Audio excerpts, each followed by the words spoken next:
Welcome to the fourth series of Understanding Islam. We've called this series Bearers of the Final Message. And we're going to begin by exploring the expansion of Muslim rule in the first 120 years after the death of the Prophet. You can imagine that Prophet Muhammad was a charismatic leader.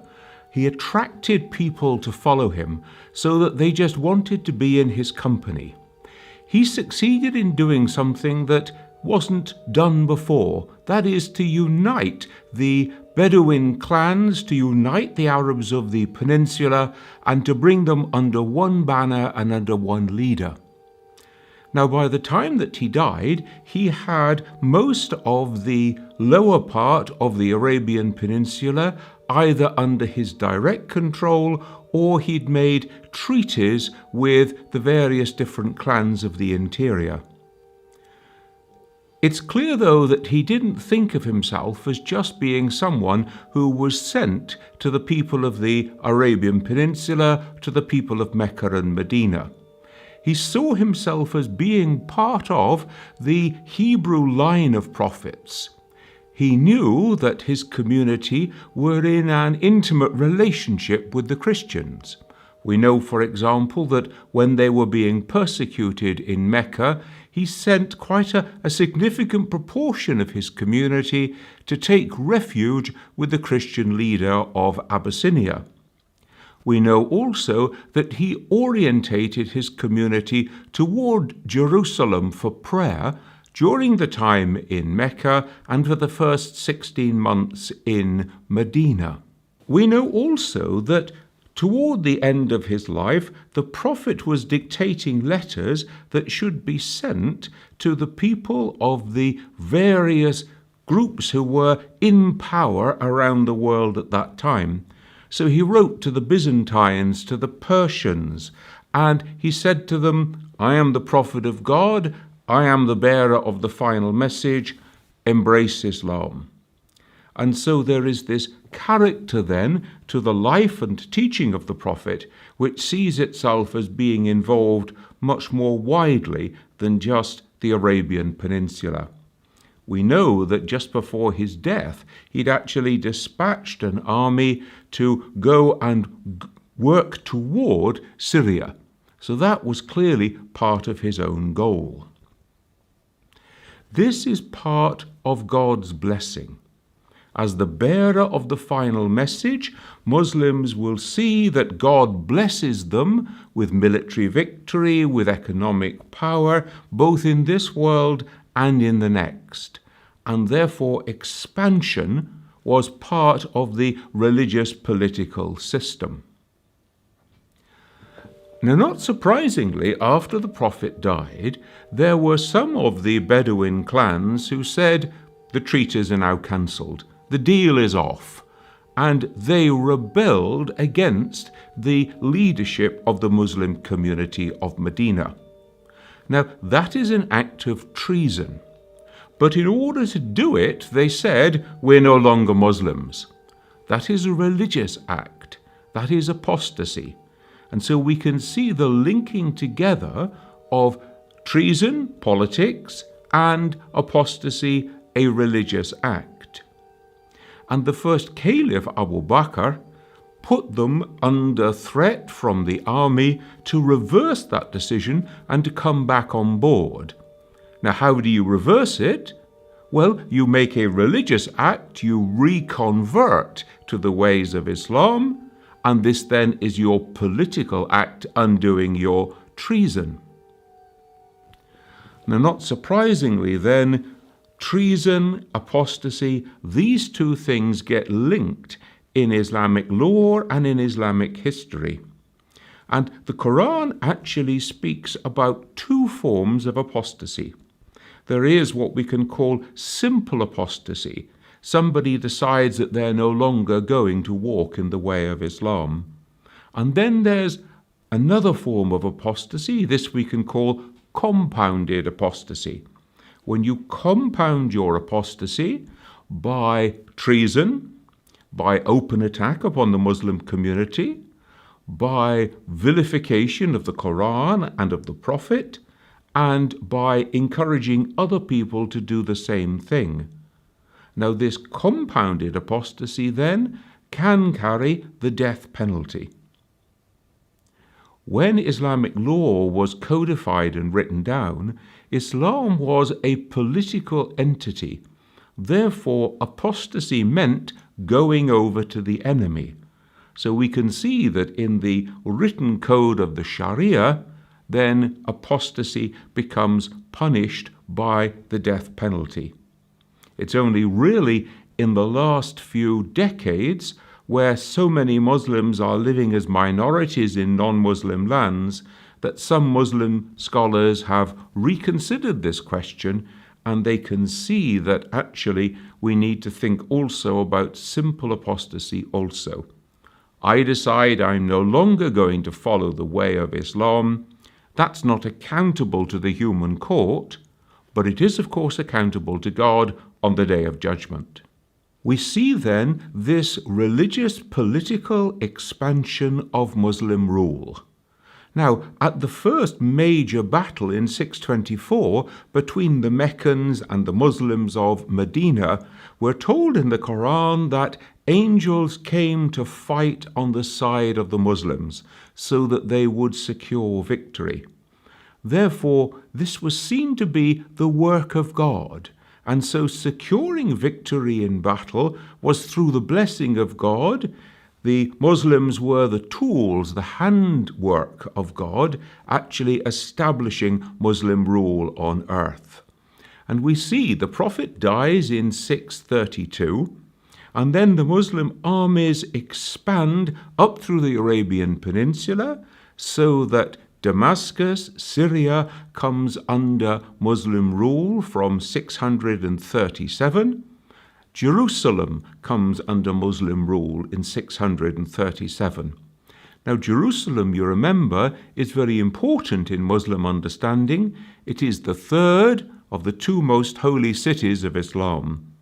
It is called the Holy City in the Qur'an, and therefore Caliph Umar himself came forward to take the surrender of Jerusalem. Caliph Umar declined to pray in the Church of the Holy Sepulchre.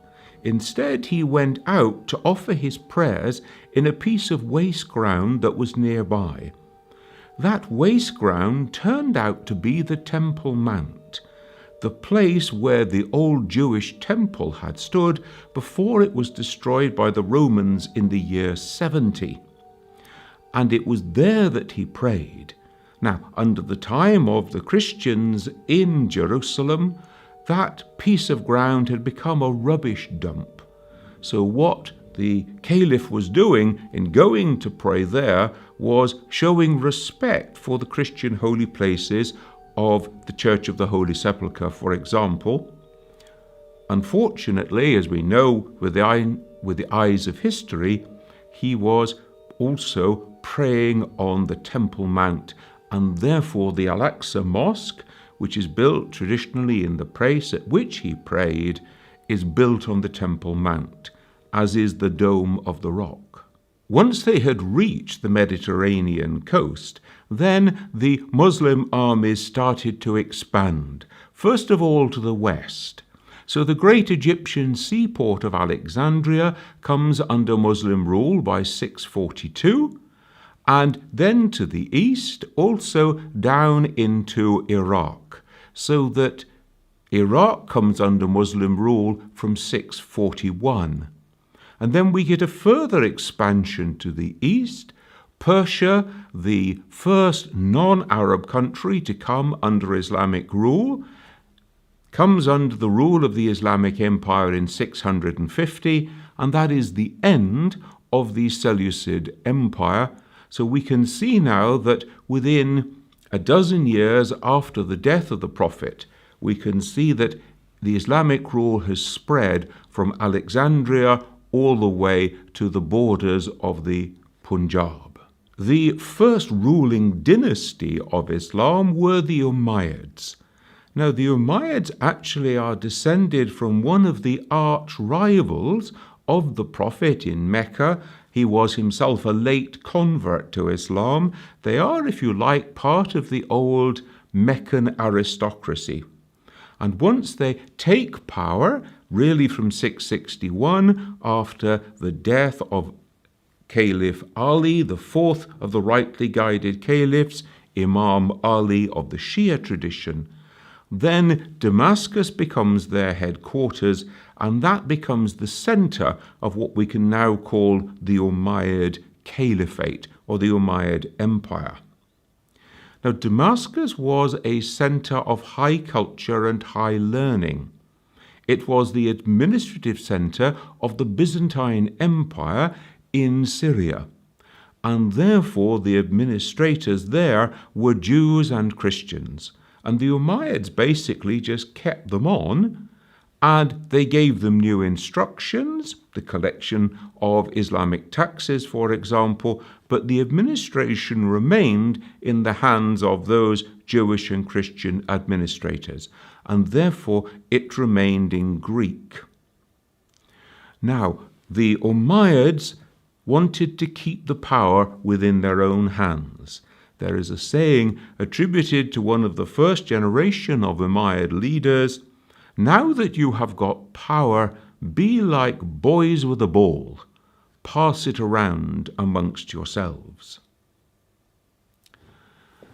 Everybody agrees that with the exception of one of the Umayyad caliphs, this was really quite a corrupt regime. It was a regime that didn't follow and obey the basic principles and teachings of Islam. It was a regime that used and manipulated power to its own ends. It was a regime that also gave patronage to members of their own family. So we have a figure here of general corruption within this first Umayyad period. But from about 692, Umayyad power is consolidated in Damascus, and we can now think of the expansion of that Umayyad rule. There are three factors, really, that govern the stabilization and expansion of the Umayyad Empire. The first and most important is the Syrian army. Either the army conquered itself, or it was there to be sent if there were rebellions or uprisings in different places within the empire. Secondly, from the beginning of the 8th century onwards, we see the transfer from Greek to Arabic, and so we get the Arabization of this empire. And thirdly, the caliphs begin to bring in things like standard weights and measures, and they start to mint coins. So this brings the authority under their central rule. Now, let's look at the expansion of this empire, first of all going westwards.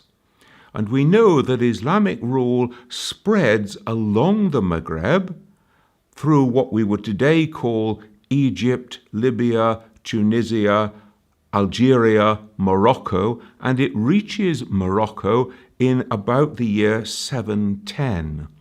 So it's now come to the Atlantic Ocean. And the western capital of this Umayyad Empire was at Al-Qarawwayn, which is in modern-day Tunisia. What to do now with this army? Because it's largely made up of very recent converts to Islam. These are the Berber people, and they have actually embraced Islam very rapidly as Islamic rule has spread. And therefore, you have got an army. What do you do with them?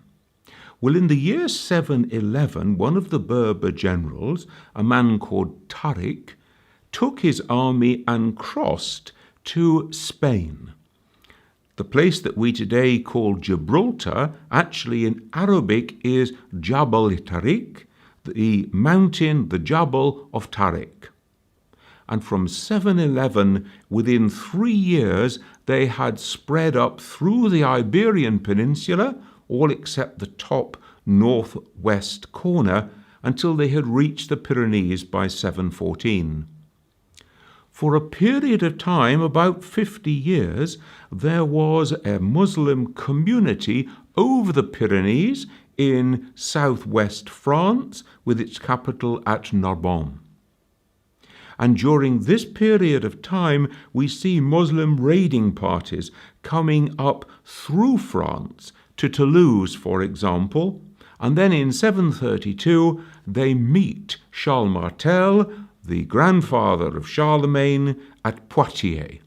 And the Battle of Poitiers in 632 is always reckoned to be that decisive moment at which the Muslim raiding parties are sent back. And they are sent back eventually over the Pyrenees, and the Pyrenees become like a natural barrier at the top of Muslim Spain.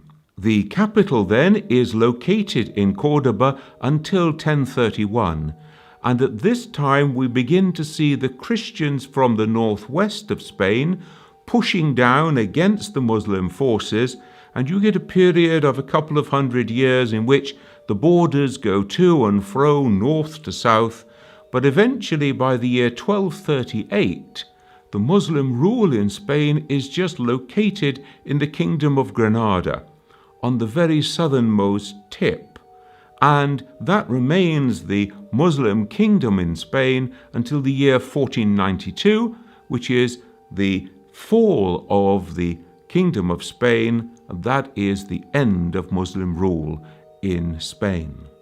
We need now to look at the expansion of the Umayyad Empire in another direction. Let's go north. Now, north, of course, was the Byzantine Empire, and from the 650s there had been raids on the islands of the Mediterranean, Cyprus, Rhodes, Crete, for example, so that the Muslims had been pressing in that direction. Indeed, in 718, they made an attempt to take the city of Constantinople, but they were repelled from there. By 711, Muslim rule has reached Armenia, and then there is a period in which it stretches into and conquers Azerbaijan. But by 632, Azerbaijan comes under Muslim rule too. So these two countries, Armenia and Azerbaijan, form the northern border of the Islamic Empire for quite a long time. Now let's go in a northeasterly direction, because Islamic rule crossed the river Oxus, and so expanded from a forward base in Khorasan as far as Bukhara, 709, and then on to Samarkand by 712. And these two then form the northeastern border of the Islamic Empire. Now, if we go then southeast, then Muslim rule spreads out of the Arab lands, out of the Persian lands, and by the year 711 has come down into the region of Sind. That is that northern part of India, north of the River Indus. And it spreads up through northern India so that its forward capital becomes Multan from the year 773. But even before that, in 724, the Muslim armies have crossed the River Indus, and now they're going down into Gujarat and Rajasthan. But that doesn't really last very long. They're repelled from there, and so the Indus forms the boundary from the year 740 onwards. Now let's just recap then where we've got to, let's say by the year 740, which is the maximum extent of the Islamic Empire at this period.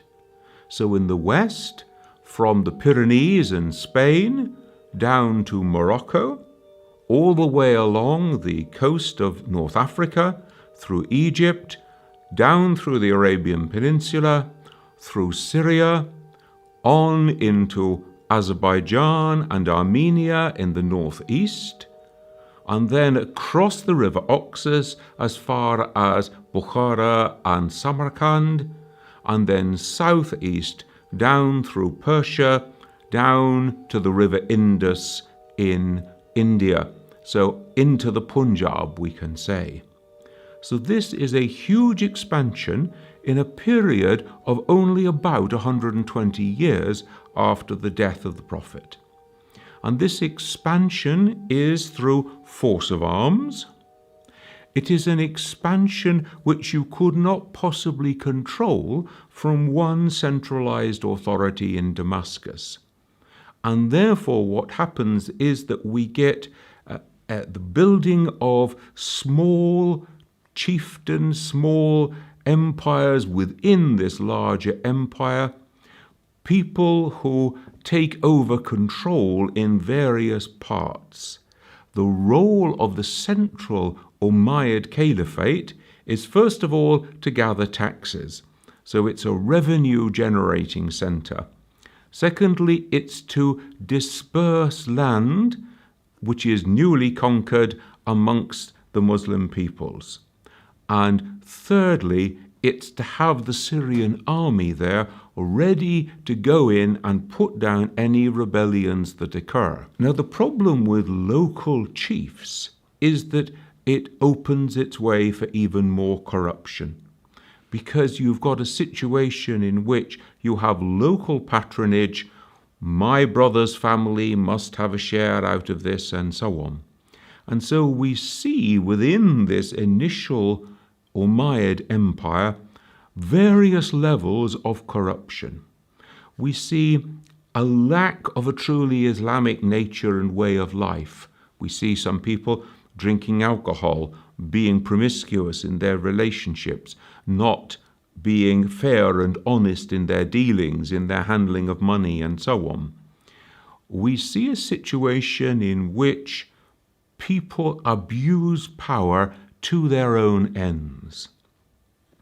We see a situation in which the way of Islam, in all its many dimensions, spiritual, economic, political, these are really not colouring the life of this community.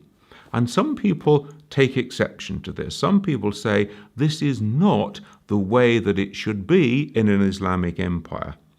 And so we begin to get the first rumblings then of a revolt. We get from the religious parties like the Kharijites and the Shia from the south, from Iraq and Iran. We get from the family, the clan from which the Prophet himself came, the Hashemites, who are saying, this has been a takeover by the old Meccan aristocracy. And in the end, we begin to see fomenting toward a rebellion. And this rebellion really reaches its starting point in the year 749, when one of the Hashemites from the family of Abbas, therefore we call them the Abbasids, is declared as caliph in his own right down in Kufr in Iraq. And then he marches on Damascus, he marches on the Umayyad Empire, and in 750 he defeats the Umayyad caliph of the time. Now, that marks the end of the Umayyad period in all those territories except for Spain. One of the Umayyads escapes to Spain, and he takes up what we can now call the Umayyad Caliphate of Spain. But there is a general bloodletting within the Islamic Empire at this stage. In fact, one of the Abbasid caliphs is called al-Safa, the bloodletter, because there was bloodletting, there was a slaughter of the Umayyads so that the old house would be cleared and a new ruling dynasty would take its place. This was to be the Umayyad dynasty, and we can date it from 750 to 1258, and from 762 it moves its seat of power down to Baghdad. A lot of dates and a lot of detail. This can all be found in the article that goes with this program that can be downloaded from my own website.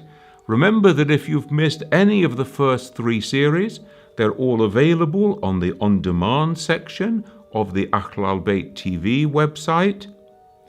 Join me again next week when we'll be looking at the spread of Islam outside the Middle East. I look forward to seeing you then.